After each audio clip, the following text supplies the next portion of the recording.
Step 1, wake up, brother, gonna rise with the sun. Step 2, get some food in you. Step 3, think real hard about what you wanna be. Step 4, everybody just do your thing. Wake up, today's gonna be a good day. Wake up, today's gonna be a good day. Wake up, today's gonna be a good day. Wake up, today's gonna be a good day. Hello friends, and welcome back to the channel. In this episode I will show you how we installed herringbone pattern tiles. I did promise you this episode a few weeks ago, so finally it's ready, the job is finished. We filmed pretty much everything and we're just going to show you how we did it, how we started, how we ended, and a couple of tricks and tips. I also want to say thank you to all new subscribers. Thank you for joining the channel. There was few comments and it looks like I am on the right path. Now let's go back to our tiling installation. So first thing that we did was to measure up this tile. This is a border. We're going to use this tile for a border and also for an upstand. So this tile that we are going to use for the border, it's 10 centimeters wide. We're gonna low 10.5 centimeters from the wall, so 10 centimeters will be the tile, and then we want to have a 2mm spacer in between this tile and the other tiles, and we want to have 2mm gap between this border tile and the wall. So we went around the room and we marked 10.5 centimeters everywhere, so 10.5 centimeters from the wall, and we draw a line using a level or laser, whatever you have will do, any straight edge, a piece of timber. So this 10.5 centimeters will tell us that when we install our tiles, the herringbone pattern tiles, this is the line where we need to stop with the adhesive, so we don't pass this line. We will pass the line with the tiles but without any adhesive, because then we want to take a grinder and cut a straight line and remove the offcuts, and then we can put the border tile and the and the tile for the plinth. So obviously you'll realize that the border tile is actually darker than the normal tiles that we are going to use for the floor. So this is our line all around the perimeter. Like I said, this will be a border tile, will be a darker tile than the actually other tiles that we're gonna install in a herringbone pattern. So I think they will create a very good contrast. So yeah, like I said, we went everywhere.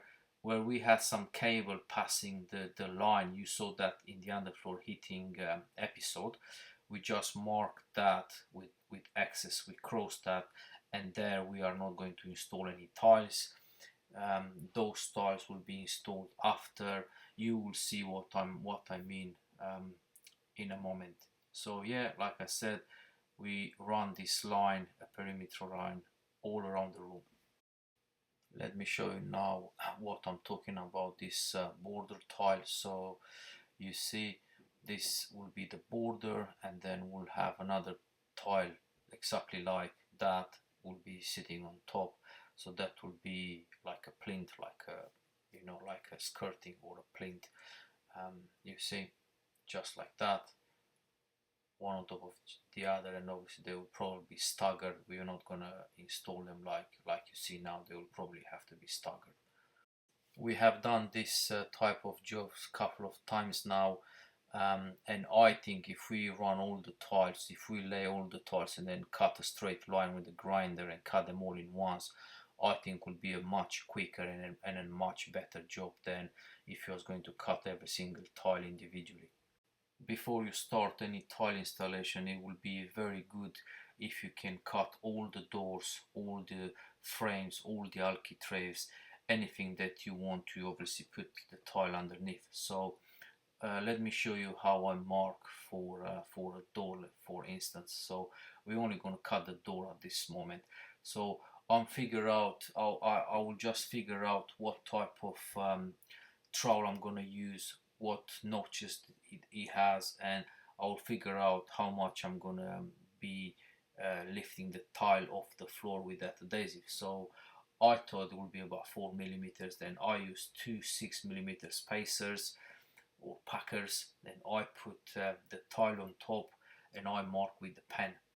Sorry, I meant to say pencil. And then I will open the door just to make sure that the floor is actually straight, or the door is hang straight and it doesn't dip, it doesn't go down. So because in this case obviously you have to allow a bit more. So in here you see me checking the opening of the door, and we just on that mark, so there's no other adjustment needed at the time. I prefer to not cut too much in one go. I prefer to cut a bit less, and then if I have to cut a bit more, I'm just going to cut a bit more. Simple as that. This is the primer that we are going to use to prime the floor. This one came with the actually underfloor heating, is in the kit. So basically when you buy in the kit, they give you the primer as well. That's good and handy. It's quite a good primer. We used it this couple of times. So we're just going to put this on with the roller. Now you see us having all the lines marked and the middle line. So this is the line that is in the center of the room, and it runs from one wall to the other.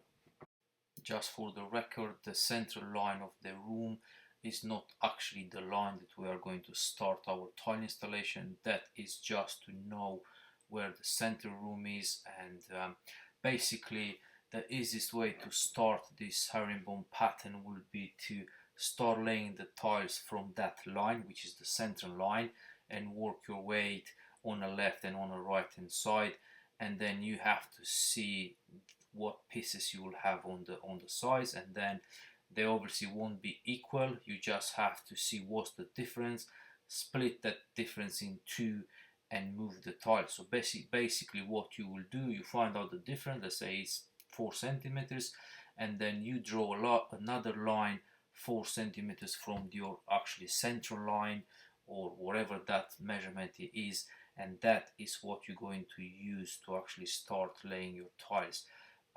Obviously put the tiles first, like just, you know, without any adhesive, without any spacers, just put the tiles together and see how they go on. As soon as you're happy with what you have and you have equal cuts on the left and equal cuts on the right, then you obviously can mark your line, set your laser, set your streamline, whatever you're going to use to actually lay your tiles. But you have to have this either a streamline or a level or a laser level all the time, so you make sure that that line is always on your corner of the tiles. You will see what I'm talking in a few minutes. So if you don't follow this line, your tiles might go a bit to the left or a bit to the right. If you are a beginner, you might be confused by now, but don't worry, I have something for you as well. I am going to do another video in the next few weeks that will be an easier tile installation. It's on the same job, we'll just have a straight run like a flooring effect.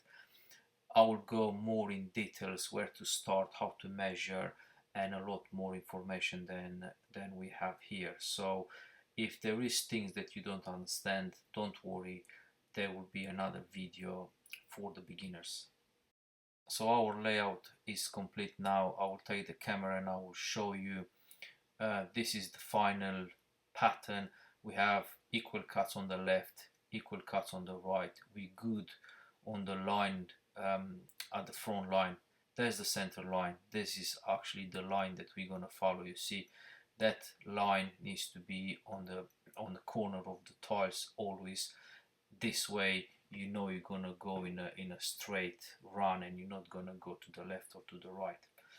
You see, so we have equal cuts there, equal cuts there, and the same at the front. You see the line which is just under the radiator.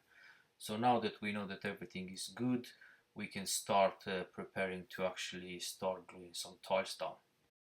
Right, so another important thing will be, if you look at the line that we have under the radiator, yeah, so when you start gluing your tiles or laying your tile should be at a 45 angle, so at a 45 degree in regards to that line. So don't put your tile at 90 degrees and create a herringbone pattern like that, because that won't look good. It will be a herringbone pattern if you look from diagonal, but when you're gonna look from the actually room, like staying straight in the room, that's not gonna look right. So yeah, your tiles always have to be at 45 degrees from the line. Whatever, if it's a wall and it has to be from the floor, or is a worktop or a countertop, they have to be at 45 degrees in regards to that. Another good tip will be always use slow set adhesive for this type of tile installation. You'll find out that the tiles are not the same, so some of them will be bigger than others. You will find out that they are not very straight. You will find out that they are not in the 90 degrees angle, so you'll find out that sometime you have to lift the tile, put another one down, and so on, so on. So a good advice would be use slow set, so you have the time to actually do all adjustment.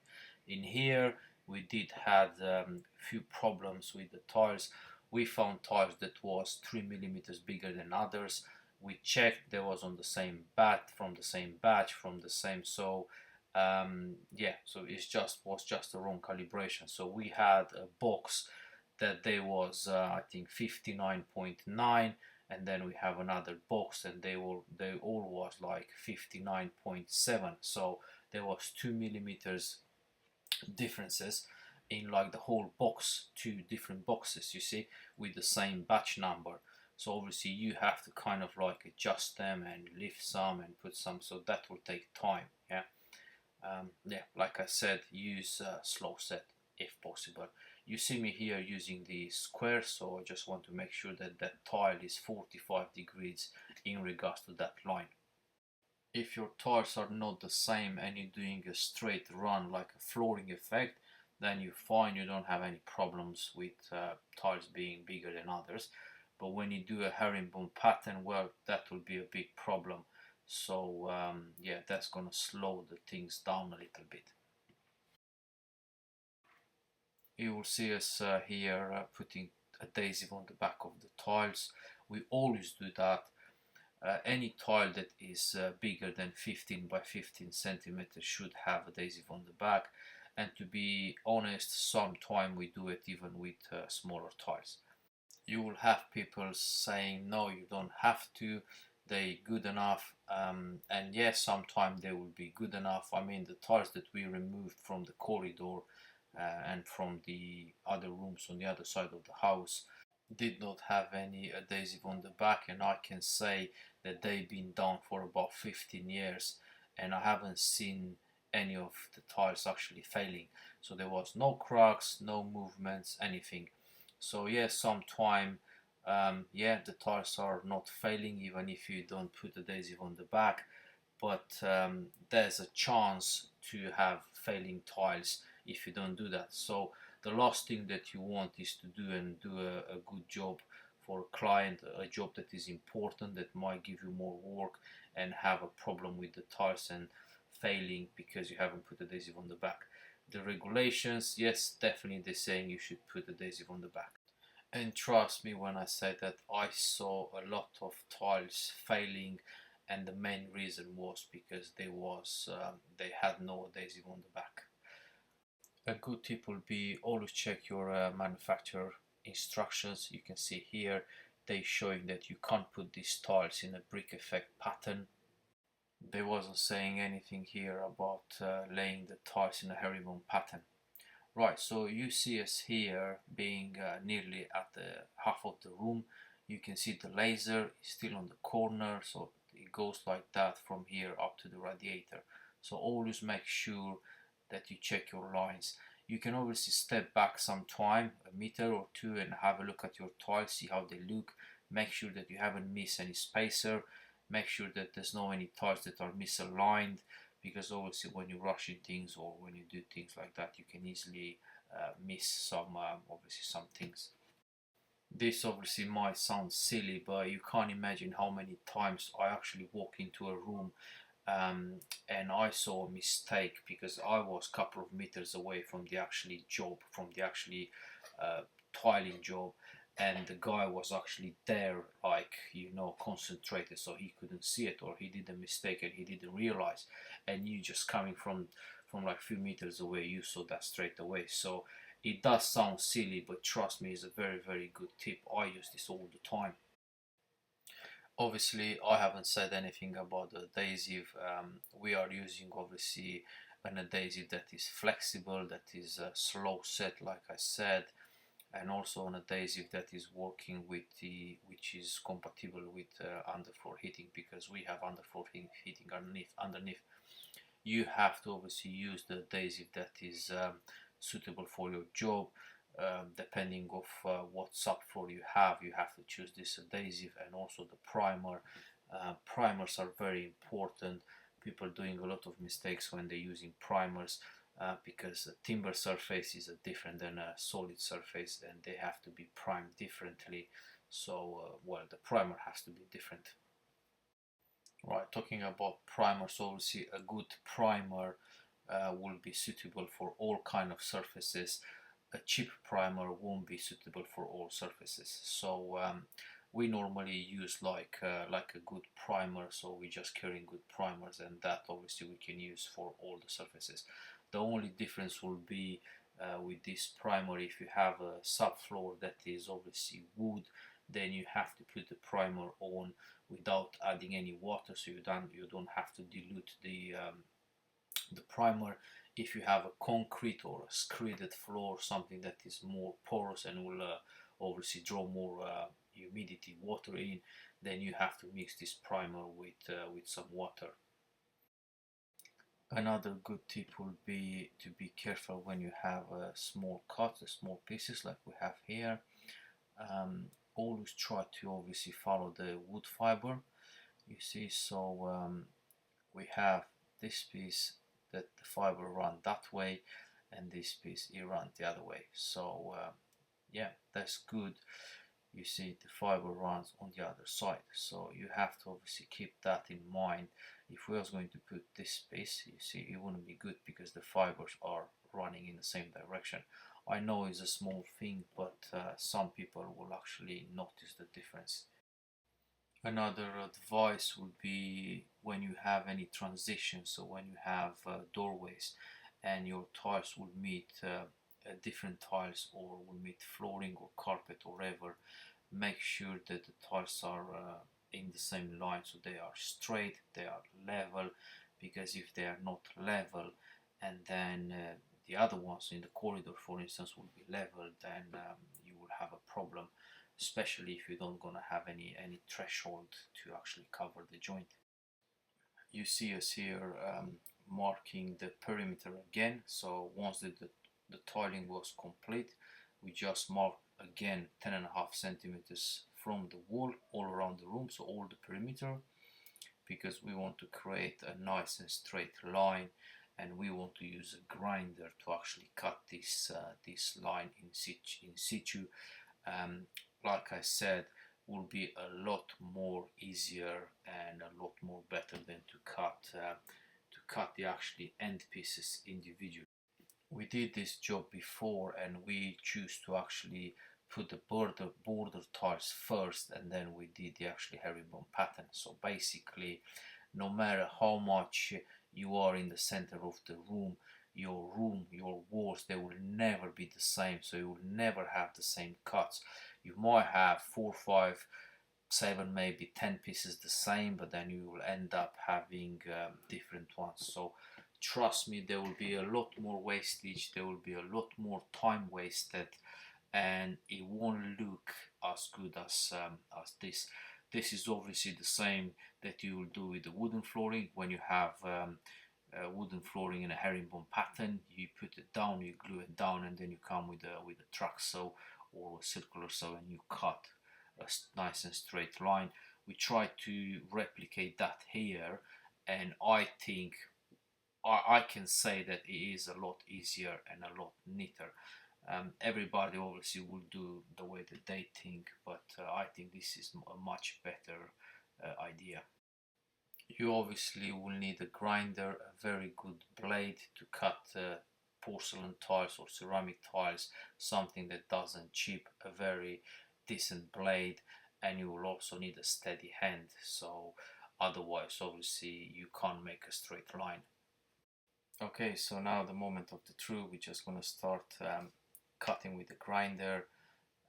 In here obviously I was holding the camera, but I also helped him at some point holding the hoover, so he can obviously hold the grinder with two hands. We're using a battery grinder here, but after like a couple of times we changed that to a power corded one. It does have more RPMs and it does perform better than this battery one. Good blade. This was a new blade. It's not that expensive, but yeah, you need a proper blade to cut without chippings. A good idea will be to have a dust thread mounted on the actually grinder. I was going to get one, I couldn't get it in time for this, so we're ending up using the hoover, but I'll probably get one for the next jobs. Okay, so all the perimeter is cut now. You can see we cut it everywhere. Well, it's still cutting there. We did chip 3 tiles, one here, one here, and I think one on the other side. So this is all we chipped, 3 tiles in total. We were going to use this 50 grit sanding block.